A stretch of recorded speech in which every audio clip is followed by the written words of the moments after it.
단 한 사람의 말이 세계 경제 전체를 뒤흔들 수 있다면 어떨까요? 심지어 그 말이 가장 가까운 동맹국과의 무역 관계를 위협한다면 우리는 과연 어떻게 대처해야 할까요? 오늘 우리가 파헤쳐 볼 이야기가 바로 이겁니다. 모든 건 바로 이 한마디에서 시작됐습니다. 2026년 1월 트럼프 당시 미국 대통령이 한국 국회의 법안 처리가 늦어진다는 이유를 들면서 관세 인상을 직접 거론했죠. 이 순간 양국 무역 관계에 엄청난 긴장감이 흐르기 시작했습니다. 이건 그냥 툭 던진 말이 아니었고 급하지 않은 정말 실질적인 위협이었거든요. 그래서 오늘 이 복잡한 상황을 하나씩 차근차근 짚어보려고 합니다. 먼저 이 관세 위협이 구체적으로 어떤 내용인지 알아보고 이게 왜 단순한 세금 문제가 아니라 무기라고까지 불리는지 그 속내를 들여다볼 겁니다. 그리고 갈등의 씨앗이 된 합의 내용은 뭐였는지, 또 여기에 대한 현명한 대응 방안은 없는지, 마지막으로 우리가 앞으로 마주할 새로운 현실까지 함께 이야기 나눠보겠습니다. 자, 그럼 먼저 지금 벌어지고 있는 상황의 기본적인 사실관계부터 명확하게 짚고 넘어가 보죠. 미국의 위협은 아주 구체적이었습니다. 한국산 자동차, 목재, 의약품 같은 우리의 핵심 수출 품목들이 있잖아요.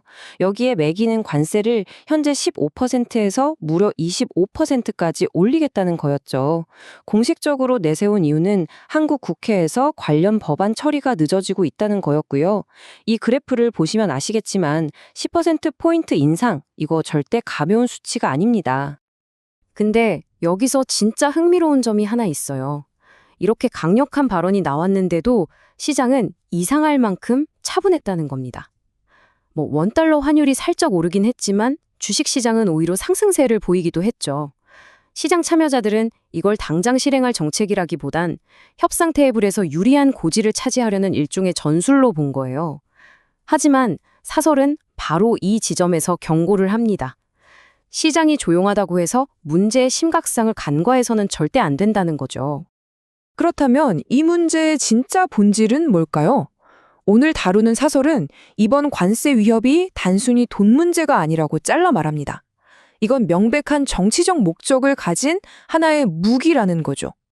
이 화면을 보시면 그 의미가 확 와닿으실 겁니다. 왼쪽의 전통적인 관세는 말하자면 우리 산업을 지키는 방패 같은 거였어요. 하지만 오른쪽에 무기화된 관세는 성격이 완전히 다릅니다. 이건 상대방, 심지어 동맹국까지 압박해서 협상에서 원하는 걸 얻어내려는 칼과 같은 도구인 셈이죠. 관세의 개념 자체가 바뀌어버린 겁니다. 그리고 이런 전략이 비단 우리나라에만 적용되는 게 아니라는 점이 중요합니다. 미국은 이미 유럽, 캐나다 같은 아주 가까운 동맹들을 상대로도 비슷한 관세 위협 카드를 꺼내든 적이 여러 번 있었거든요. 그러니까 이번 사건은 개별적인 사건이 아니라 미국 대외 정책의 큰 흐름 속에서 봐야 한다는 의미입니다. 자, 그렇다면 이 모든 갈등의 한가운데 있는 한미 합의라는 건 대체 뭐였을까요? 그 배경을 좀 더 자세히 들여다보겠습니다. 이 사건의 전개를 보면 굉장히 속도감이 느껴집니다. 2025년 10월에 양국 정상이 만나서 큰 틀의 패키지 딜에 합의를 하고요. 불과 한 달 뒤인 11월에는 이걸 구체화하는 문서까지 딱 체결을 하죠. 모든 게 순조로워 보였어요. 그런데 딱 두 달 뒤인 2026년 1월, 바로 그 합의의 이행 속도가 문제라면서 갈등이 터져 나온 겁니다. 합의 내용은 아주 명확한 기브 앤 테이크였습니다. 한국은 미국에 무려 3,500억 달러라는 어마어마한 규모의 투자를 약속했고요. 그 대가로 미국은 한국산 자동차 같은 핵심 품목에 대한 관세를 15%로 낮춰주기로 한 거죠.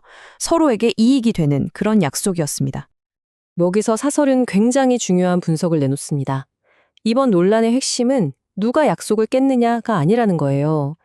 합의 자체를 어긴 게 아니라 그 합의를 이행하는 절차와 속도에 대해 양국의 생각이 조금 달랐고 여기에 정치적인 계산이 더해지면서 문제가 꼬여가렸다는 거죠. 자, 이렇게 복잡하게 얽힌 상황. 그럼 우리는 어떻게 대응해야 할까요? 사설이 제안하는 아주 체계적인 전략을 한번 살펴보겠습니다. 사설은 감정적으로 맞대응하지 말고 아주 냉철하게 4단계로 대응하라고 조언합니다. 첫째, 상대가 씌운 지연이라는 정치적 프레임을 절차에 따라 진행 중이라는 객관적 사실로 바꿔야 합니다. 둘째, 문제 터질 때마다 사람 보내서 급하게 해결하는 게 아니라 평소에 늘 소통할 수 있는 공식 채널을 만들어야 하고요. 셋째, 외환 시장처럼 민감한 사안에 대해선 오해가 생기지 않도록 아주 정밀하고 일관된 메시지를 내야 합니다. 마지막으로 관세는 결국 미국 소비자에게도 피해가 간다는 논리로 차분하지만 단호하게 우리 입장을 설득해야 한다는 겁니다. 이 모든 대응의 밑바탕에는 제도적 정합성이라는 핵심 원칙이 깔려 있습니다. 이게 뭐냐면요. 쉽게 말해 그때그때 감정이나 즉흥적인 판단으로 움직이는 게 아니라 예측 가능한 법과 시스템에 근거해서 일관되게 대응해야 한다는 뜻입니다. 이게 바로 격동하는 국제관계 속에서 국가의 신뢰를 지키는 가장 확실한 방법이라는 거죠. 그렇다면 이번 사건을 통해 우리가 얻어야 할 더 크고 더 장기적인 교훈은 과연 무엇일까요? 사설이 내리는 결론은 아주 냉정하고 명확합니다. 관세가 무기로 쓰이는 이런 현상은 그냥 지나가는 소나기가 아니라는 겁니다. 이건 앞으로 우리가 계속해서 헤쳐나가야 할 새로운 구조적 환경, 일종의 뉴 노멀이 되었다는 거죠. 따라서 근본적인 해법은 이번 한 건에 급하게 막는 데 있지 않습니다.